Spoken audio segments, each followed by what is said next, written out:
Right, Vedro is the next one, and that's all Sue's. You see fewer Vedros these days than you used to, sadly. I tell you why it's sad, because we had something about this on the Today programme just the other day. It's to do with elephants. Now, in Thailand and other eastern countries, they train elephants to do clever things like pick up logs with their trunks and throw them over their shoulders, sort of lay them, make huts with them, make bridges to cross rivers with them, all that sort of thing. These elephants do this very delicately.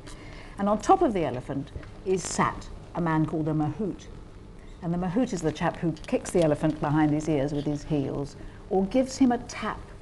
And what does he give him a tap with? It's a stick made of bamboo, and that stick is called a vedro.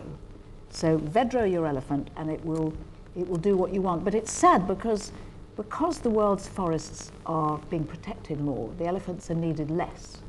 And a lot of these sort of out-of-work, well-trained elephants are now sort of stomping about in the streets of Bangkok, not knowing what to do with themselves. All their vedros. Oh.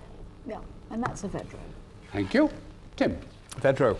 Have you ever noticed, I'm going to sound like a rather second-rate stand-up, but have you ever noticed, third rate, it's going down, like estate agents, travel agents only have luxury rooms with spectacular views, whereas you and I always end up in mosquito-infested hellholes.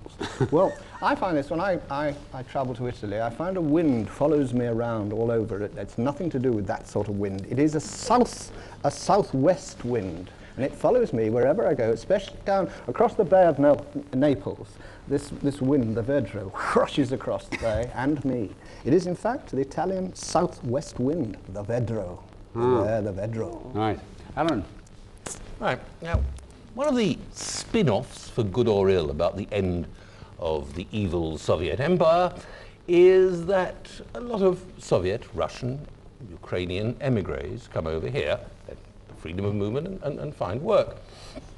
And the other day I was driving from London to Oxford, and I just got through High Wycombe. I was about 5 miles beyond High Wycombe, and I glanced down at the dashboard, as you do, because I've become aware that the orange light had come on telling me my fuel was running out.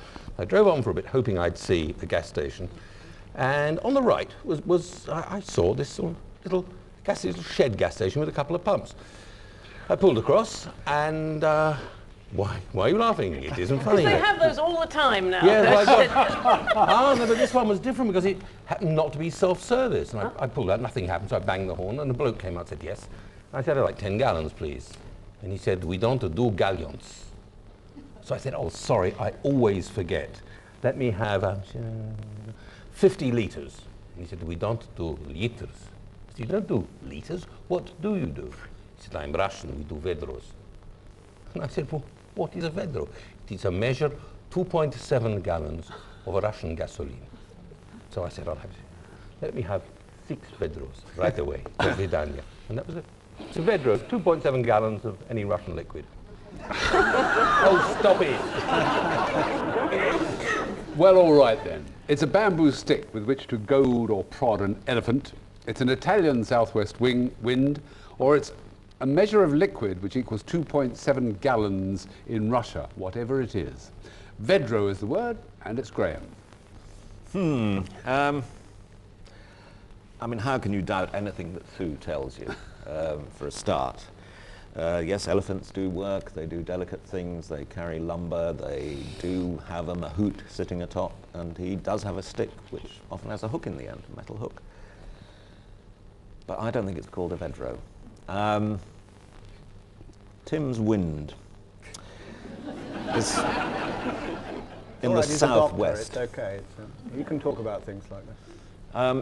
I'm sure there is a southwest wind which has a name which blows across the Bay of Naples, but I don't think it's called a vedro. Alan, if they don't do gallons, how do they know that a vedro is 2.7 gallons? They know these things. That convinces me. I think I'll go for the Russian vedro. Oh, right, Alan. There is no diverting him, is there? Hey, very good. Brilliant.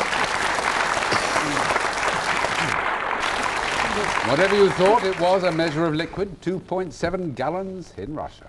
That's it.